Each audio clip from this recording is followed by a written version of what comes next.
न्यायिक कर्मचारी सुभाष मेहरा की मृत्यु के मामले में उसे इंसाफ दिलाने की मांग को लेकर न्यायिक कर्मचारियों का धरना, प्रदर्शन, कार्य बहिष्कार, जो भी कुछ कहें, उस प्रक्रिया को चलते हुए आज 18 दिन बीतने की ओर है। राजस्थान न्यायिक कर्मचारी संघ के बैनर तले सिर्फ राजस्थान ही नहीं, अब तो राजस्थान के बाहर के जो न्यायिक कर्मचारी हैं वो भी इस आंदोलन में अपनी जगह बना चुके हैं।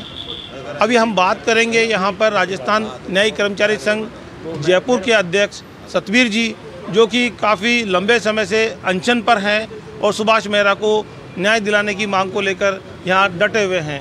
सर, क्या मामला है और किस तरह से आपका आंदोलन प्रगति पर चल रहा है? एनडीपीएस कोर्ट में पीठासीन अधिकारी कृष्ण स्वरूप चालाना के घर पर हमारा कर्मचारी सुभाष मेहरा पिछले 6 महीने से कार्यरत था। उसको घर पर आने जाने नहीं दिया जाता था और घर पर कपड़े उससे हाथ से धुलवाए जाते थे। वॉशिंग मशीन ताले में बंद कर दी गई थी और घटना के 10 दिन पहले वह जज साहब के घर से ये कह कर आया था, मैं कोर्ट जा रहा हूँ। और कोर्ट आकर उसने स्टाफ से कहा कि मुझे जज साहब की फैमिली परेशान करती है, अब मैं घर नहीं जाऊँगा। फिर वो अपने घर चला गया। घर से जज साहब के घर नहीं गया। जज साहब ने सुभाष चौक थाने की पुलिस भेजी। इस पर उसकी बहन और उसके जीजा ने और उसने स्वयं ने ये कहा, अगर मेरी तबीयत ख़राब है मैं नहीं जाऊंगा। उसके बाद दूसरे दिन पुलिस फिर आई, फिर भी नहीं भेजा। तीसरे दिन फिर पुलिस आई और उसे उठाकर ले गई। उसके बाद सुभाष मेहरा ने ये कहा कि मेरे कपड़े घर पर रह गए। उसके बाद पुलिस उसके कपड़े लेने घर गई। उसके एक दिन बाद सुभाष मेहरा के घर चालाना साहब ने यह सूचना दी कि तुम्हारा भाई बीमार है, उससे मिल लो। और बगरू थाने की या बांकरोटा थाने की पुलिस उसको लेने गई थी। उसका परिवार बांकरोटा थाने की गाड़ी में ही चालाना साहब के घर आया था और नीचे से ही उनके परिवार को यह दिखाया गया कि मकान 3री मंजिल का है और यहाँ से ऊपर कोई चढ़ नहीं सकता। उसके बाद उसको सीढ़ियों से ऊपर ले जाया गया और वहाँ सीढ़ियों से एक खिड़की से दिखाया गया कि ये जो चौक में पड़ा है ये तुम्हारा भाई है क्या? तो उन्होंने कहा हमारा भाई है। वह जला हुआ था और उसकी आंतें बाहर पड़ी हुई थी जैसे कुत्ते नोचते हैं। और उसके बाद उसको एक गठड़ी में बांधकर बगरू कोई हॉस्पिटल है उसमें ले जाया गया।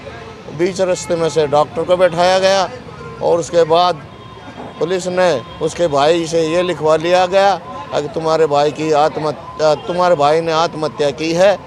तो उसने उन पर साइन कर दिए जो खाली कागज़ थे। उसके बाद गठड़ी बांधकर उनको सौंप दी गई। इस पर चालाना साहब ने ये कहा, इस गठड़ी को ले जाकर क्या करोगे? यहीं पर इलेक्ट्रिक सौदागर है उसमें फूंक दो और 12 दिन बाद आ जाना। तुम्हारा जो कर्जा है मैं उतार दूंगा और जो कार्रवाई करना चाहो 12 दिन बाद कर लेना। इस पर वो अपने घर ले गए। घर पर ना तो हमारे स्टाफ का एक कर्मचारी था वो गया और ना चालाना साहब गए।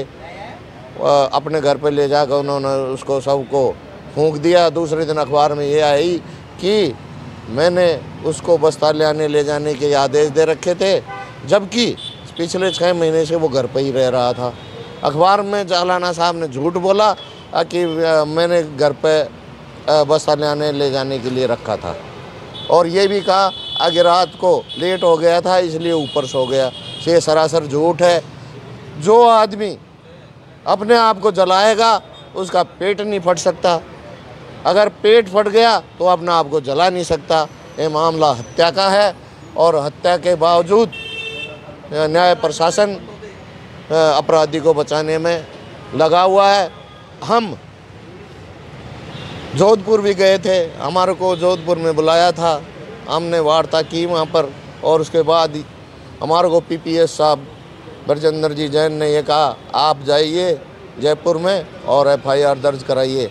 मैंने उनसे कहा कि साहब अगर हम चले भी गए और एफआईआर दर्ज नहीं की तो उन्होंने कहा मेरे हाथ में कलम है, मैं अपनी कलम का इस्तेमाल करूँगा। आज उस बात को 5 दिन हो चुके हैं, ना कलम का इस्तेमाल हुआ ना एफआईआर दर्ज हुई। उसके बाद हम पुलिस आयुक्त ने कल हमको बुलाया था, कल गए तो रजिस्ट्रार एडम भारतभूषण जी ने एक रूलिंग भेजी थी।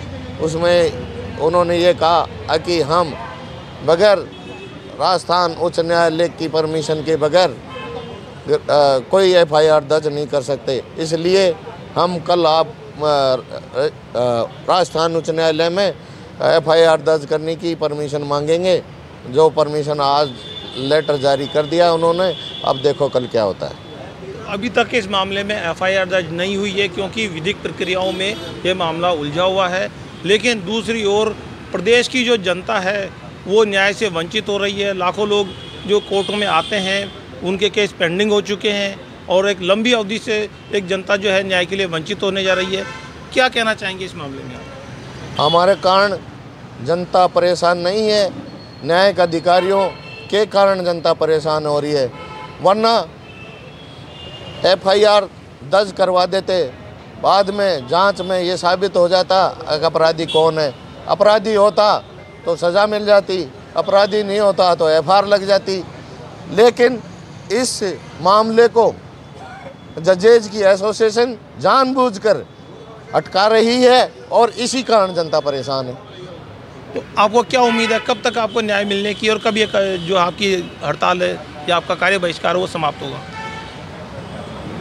न्यायिक अधिकारी अगर चाहें तो इस स्ट्राइक को कल ख़त्म कर सकते हैं और जनता को न्याय मिलना शुरू हो जाएगा। और न्यायिक अधिकारी अगर जनता को न्याय नहीं देना चाहते तो ये महीनों भी चल सकता है। तो आपकी क्या प्रमुख मांगे हैं ऐसी जो कि एफआईआर दर्ज होने के बाद में आप और चाहते हैं? आपने 6 सूत्रीय मांगे रखी है। हमारी 6 सूत्री मांगे हैं जो कि जायज़ हैं और नाजायज़ नहीं है। ये 6 सूत्री मांग हमारी मान लें, इसके अलावा हमारी कोई मांग नहीं है। और ये 6 सूत्री मांग अगर आज रात को मान लेते हैं तो हम सुबह काम पर आ जाएंगे। जिस तरह सुभाष मेहरा, उसका परिवार, उनके साथीगण सभी न्याय की मांग कर रहे हैं, एक सवाल ये भी उठता है कि उन लोगों का क्या जिनके केस अदालतों में पेंडिंग हो चुके हैं और वो भी न्याय के लिए एक उन्हें लंबा इंतजार करना पड़ेगा। जयपुर जिला न्यायालय से सहयोगी जितेंद्र शर्मा के साथ मैं अमन वर्मा, नेशन प्राइम।